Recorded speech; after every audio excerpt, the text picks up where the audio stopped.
Hello, science adventurers. Today we're exploring the amazing journey of water on Earth, the water cycle. The first step is evaporation. The sun heats up water in rivers, lakes, and oceans, turning it into water vapor that rises into the air. Next comes condensation. As the water vapor rises, it cools down and turns into tiny water droplets, forming clouds. When the clouds get heavy with water droplets, they fall back to Earth as rain, snow, or hail. This is called precipitation. Finally, water collects back into rivers, lakes, and oceans, starting the cycle all over again. This is called collection. The water cycle is vital for life.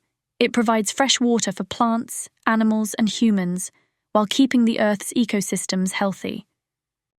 Thanks for joining us on this journey through the water cycle.